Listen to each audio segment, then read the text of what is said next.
It's nice to be here again.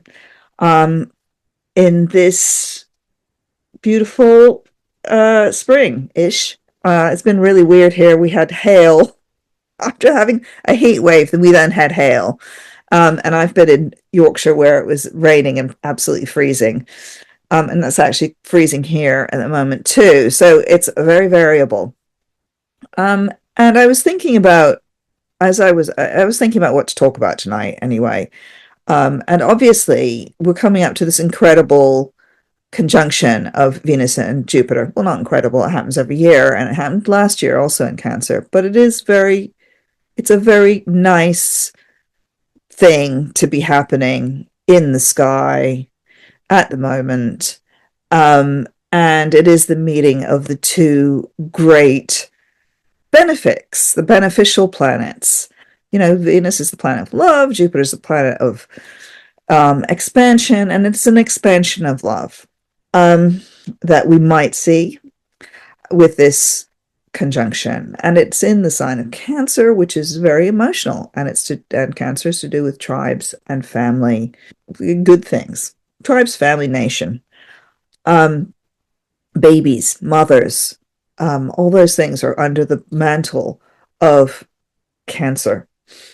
And when I was thinking about that, I thought of the word mantle.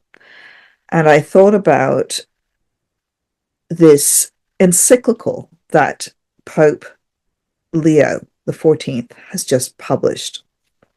Because, of course, he is the keeper of a great flock, the Catholic Church. And his mantle is there to protect, and he is the protector and guider of millions of Catholics around the world. And he's just published a very amazing encyclical, which is just a letter to the Catholics. And of course, this is, encyclicals are always interesting. I really found the one that Francis published about Our Sister the Earth Cries Out was a really important document. And I think this is a really important document. And it's published just before Jupiter and Venus make this magnificent conjunction. And as you know, if you have come to these salons before, you know that I think the Vatican uses astrology when they do this kind of thing, when they make these publications, when the Pope makes a big statement, that there seems to be a kind of timing that does go into this. And this encyclical was officially at 11:30 on the 25th of May, 2026 in Rome. So we actually have a birth moment for it. And of course, at that moment, the sun had gone into Gemini and was making a trine to Pluto, so was involving itself in this thing, this Grail, this Grail pattern that I've been talking about, which is the theme of the summer and actually is the entrance to the new era that we're going into. So I read quite a lot of the encyclical so that you don't have to, because it's really, really, really, really long. But I didn't read all of it. I just read the start. And I want to share some of it with you, and then we can maybe talk about it further. And when Leo writes something, this is a piece of committee writing. A lot of people will have contributed to this. You can tell just even from the introduction that a great deal of thought and argument has gone on around this document and the production of this document. And this is how it begins. Humanity created by God in all its grandeur. Or rather, humanity created by God in all its grandeur. So he's talking about humanity being grand. And the document itself is called Magnificat Humanitas, Magnificent Humanity. Is today facing a pivotal choice, either to construct a new Tower of Babel or to build the city in which God and humanity dwell together. Each generation inherits the task of shaping its own era of guiding history to become a place where the dignity of every person is safeguarded, justice is promoted, and fraternity, or in our case, sorority, is made possible. Yet every era also runs the risk of creating an inhumane or more unjust world. And then there's lots more. He's making this distinction between the Tower of Babel and the New Jerusalem, and talking about Pope Leo XIII, who wrote an encyclical which was about social justice in 1891, in which he talked about the treatment of the working class, and which actually informed the Catholic teachings from then on. And then he goes on to say, today, however, we find ourselves facing a new situation. The power and prevalence of emerging technologies are interwoven into the fabric of daily life, shaping decision-making processes and deeply affecting the collective imagination, which is a really interesting statement to make. Never has humanity had such power over itself. New technologies open up a horizon extending in directions that are imaginable, but not yet fully predictable. So that's really important as well. This complicates the assessment of their potential impact and the long-term effects they may have on both the dignity of individuals and the common good. And then he goes on to say, it now falls to us to face the challenges of our time with clarity of thought and responsibility. It is necessary to establish adequate regulatory tools capable of upholding justice and curbing the distorting effects of technological power. Nevertheless, the issue is not limited to regulation. So he's saying it's not just about that we need regulation, but that's not actually enough. And then he goes on to explain. Today, however, the main drivers of development are private, often transnational parties that are endowed with resources and the capacity to intervene that surpass those of many governments. Technological power thus takes on an unprecedented, predominantly private aspect, which makes it even more challenging to discern, govern, and direct such power toward the common good. For this reason, it is necessary to begin a shared discernment process for identifying the spiritual and cultural roots of ongoing transformations. He's using almost like astrological language as well. If we focus only on contingencies, we risk letting the succession of emergencies dictate the direction of our path.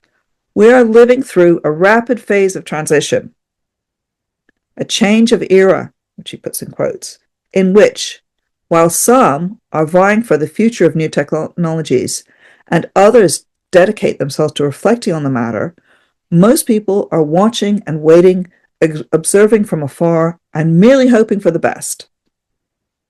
For this very reason, crucial questions impose themselves on our conscience and can no longer be avoided. Where are we going? Toward what goal do we wish to orient ourselves? What direction should we choose as a people and as a human community? Now, the reason that I've read so much of this is because it's an incredible summary of what is happening in the sky at the moment as well. And because, as I wrote in the horoscopes, this is an opening up moment where all the planets, the outer planets, are aligned. They are facing to some kind of future orientation. And there is a fight on between, partly on the Leo-Aquarius axis, I think, between the private, as he's saying, there's this private ownership, and actually what's good for humanity. And so then I thought, well, I'm going to draw up the chart for this encyclical, because let's find out. And actually, we're incredibly fortunate, I think, to have some kind of a person with the moral authority for so many millions of people in the world, or billions. Can't remember what the size of the Catholic Church is at the moment. Billions of people, and actually people who are non-Catholics like me, who read this stuff, who is thinking with such great clarity about important things like what it means to be human in the age of AI, because he does go on to say some stuff like, you know, very obvious things, but AI doesn't have a body. It can't feel, you know, it's not the same as a human, no matter how it's artificial, right? It doesn't have emotions. Yeah, it fakes emotions, but it doesn't have them. And I find it, having fiddled around with AI, a bit just to see how it works and stuff like that, I've been amazed at the way that it fawns, the sycophancy and fawning that you get from, if you put like some of your work into AI and say, you know, summarize this. Oh, it's brilliant. You're so clever. Says the AI back to you. How weird is that to have a machine saying that to you? Anyway, we can talk about all that in a minute. But the point is that we are living in this moment, this of change, this opening up, this moment of great potential, when our very humanity is actually being challenged by something that we have made.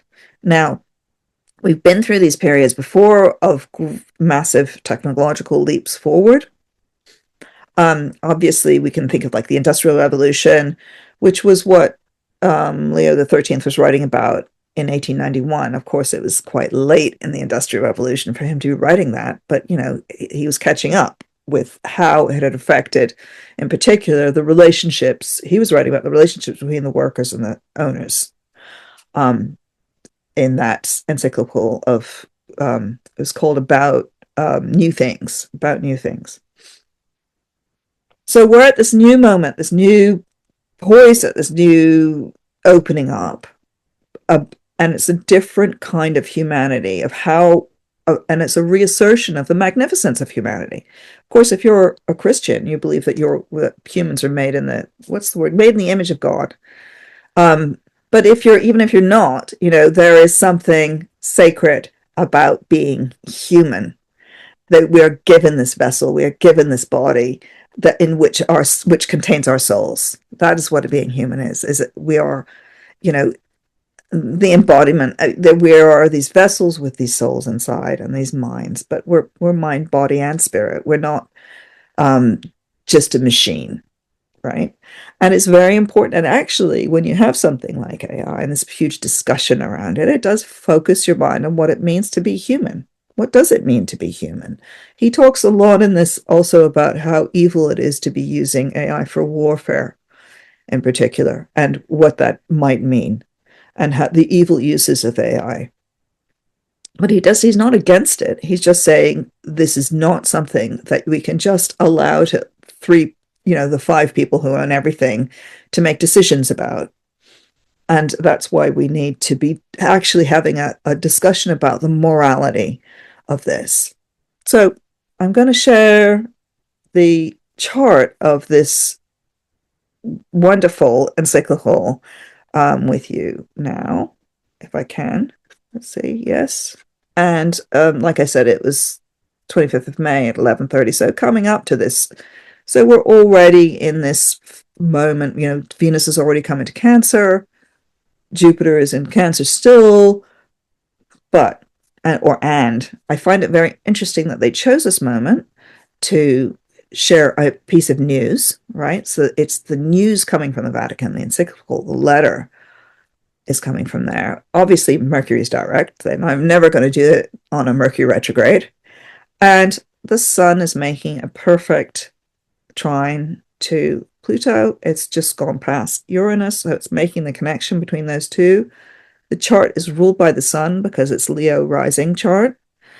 And Mars in Taurus is coming up to the midheaven and also making a square to Pluto, challenging Pluto. And Pluto and obviously Neptune is involved in this as well, because this is all this Grail thing that we're already seeing. You can see that little triangle there. The little triangle is already activated. And when Jupiter goes into Leo on the 30th of June, it'll really be activated. So he's talking about we are at a change of era, and we are at a change of era. It's been coming for a long time, right? It's been coming, I think, as lots of planets will have gone through Aquarius over the past 20 years. Yeah, when Uranus went into Aquarius, we've had this Aquarian thing's happening for a long time, since we all got our smartphones. But before then, personal computers come in on a sort of Aquarian thing, and it gets this Aquarian stuff gets bigger and bigger, and finally Pluto's now in Aquarius, the transformative power of two things of and Pluto in Aquarius represents two things at least, which are opposite things. It represents both the tech bros, these plutocrats with all of this computer power, essentially, but it also represents the people. Common humanity are represented by Aquarius, and it's empowered by Pluto. And now, from now on, it's working with Uranus for a long time. It's working with Neptune for a really long time. I think I put the list of how many times these planets are actually going to be making exact aspects from these places, and it's a lot, and it's for several years. But this summer is the big one with this Jupiter involved as well. This will influence all of us, obviously. For each of us, there will be choices to make.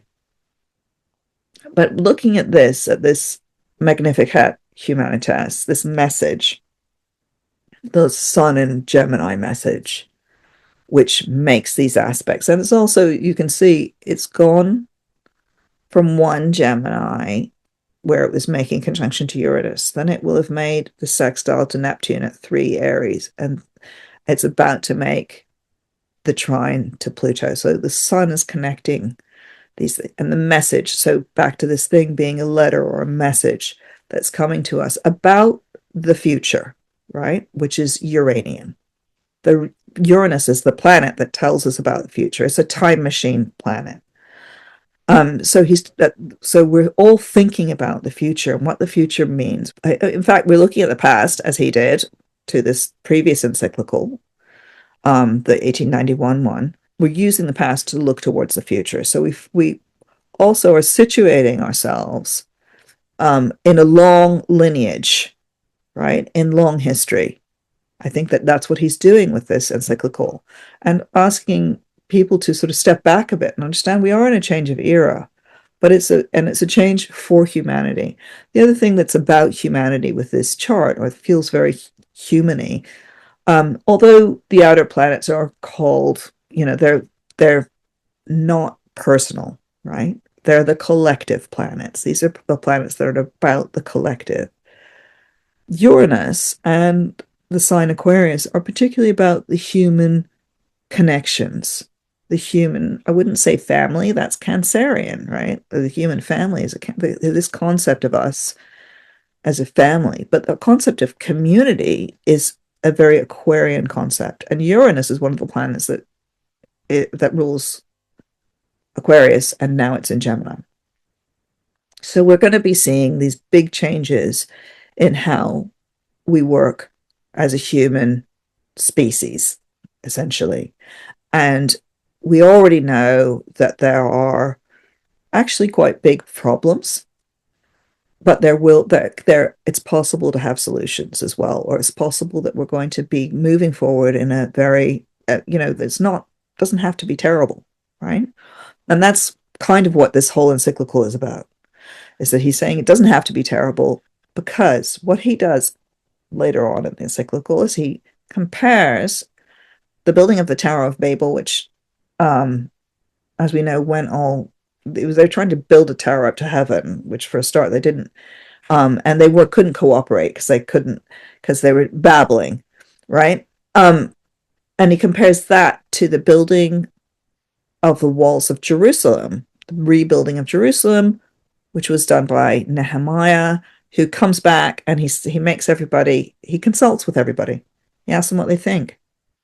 And he asks people, and then he asks them, and then he gives them little sections of it to do. So he includes the entire community in this rebuilding. And the Pope is suggesting we can do one or the other. And I think that's an interesting, I think it's important to think how one works as a community with this building the future. because we can do stuff as individuals. Obviously, we're going to, because Aries is involved.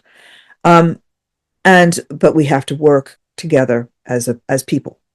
And the other thing I found really fascinating with this is that phrase where he says it's affected our imagination. And for philosophers tend not to emphasize that, imagination is an important facility that we have. But in fact, of course, it's really important. That's why in astrology we have, Neptune, which talks about imagination, right? And the imagination is the thing that's in the middle of Pluto and Uranus, right? Is the planet of imagination, which is Neptune. We have to use our imagination, but not for evil, not for bad things, but for what the possibilities could be. That's, we have a utopia and we have a dystopia. That's really what he's talking about. And I find it, well, we can talk about books and stuff maybe later, but so this imagination is right at the center of this, and it's the personal imagination, actually. It's Aries.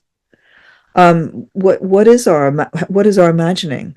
That, and it's not like making your dreams come true. It's not so simple, although it kind of is, because it's the Saturn is helping Neptune at the moment for the next 2 years. But what is and it's about imagining something that you think maybe is impossible, right? And maybe sharing that with other people, a sort of shared imaginative future. And again, back to our tech bro friends. Well, they have a lot of imagination. They're imagining going off to Mars and, as blowing up the planet and having a future that, whatever it is they want to do, their crazy ideas. And they all sit around reading Lord of the Rings all the time, as far as I can tell. But there are other forms of imagination. There's no corner on imagination. And this is one of the things that has been, as Neptune has been going through Pisces since 2010. It's been fascinating to see how the collective imagination has, what's happened with that, and also what we've been presented with. And on one level, it's not been great. It's been Marvel comics and a lot of violence. And I'm thinking about movies and things like that. But on the other hand, there's been a lot of imagination about more utopian futures, more shared futures. So where am I with this? Coming back to Magnificat Humanitas and where we are right now, I'm going to I can do this, I think. Well, that's Leo the 13th. We don't want him. I'm just going to put up the current transits for right now. So now we've moved into, this is tonight. This is right now. And Jupiter and Venus are very, very close, right? And I think one of the things that he leaves out from this, I do think that one is women, right? But I find it very interesting that the Church of England, we have a female archbishop for the first time ever, which is very extraordinary, really. But Cancer is a very feminine sign, actually. And Venus in Cancer is a very feminine placement. Jupiter is said to be exalted in Cancer, and also Jupiter does represent popes. And I find it quite interesting that Hygeia is part of that conjunction, not tight, but it's part of it. And Hygeia is an asteroid that is about maintaining health, so to speak. It's about the maintenance of health. And also about healing. When you the first time I really looked at Hygeia was the last Ebola outbreak, and I noticed that it was very involved with the nursing that went on with that. So, and the other thing really interesting well, they're all kind of involved actually at the moment, but the other asteroid that's really involved is Ceres, which is very associated with popes, interestingly enough. And this is like it's making this conjunction with Uranus. I think it was with the previous one as well. Just seeing where Ceres is. It was in Taurus still, but since then it's moved across Uranus and into Gemini. And I suppose you could say that there's been all this discussion around this now. Um, let's go back to current transits. So Ceres is often associated with popes. I don't know if you may have read my piece about how so many popes. I don't think I have a birth time for him. Maybe I do.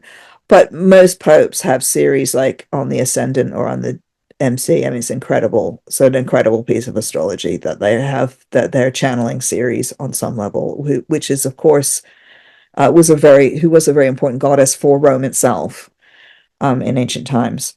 But it's a goddess it's an asteroid that is about caring, and it's making this conjunction with Uranus. Is that how do we care for the future, right? What is it? What are we doing now that will help us to care for the future?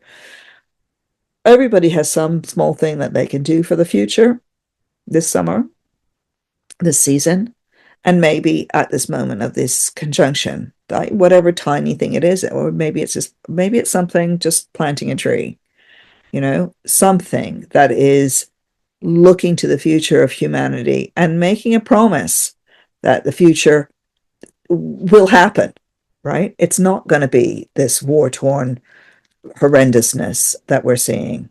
That's not going to be the future. The future needs to be something that is more generous and more beautiful than robots in what's that horrible movie? We've had so many horrible movies about robot wars and things like that have infected the collective imagination in a very negative way.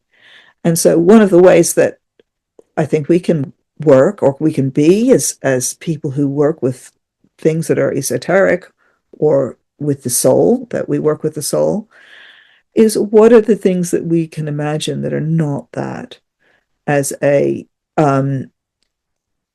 counter to this, the negativity that we have been fed for a long time.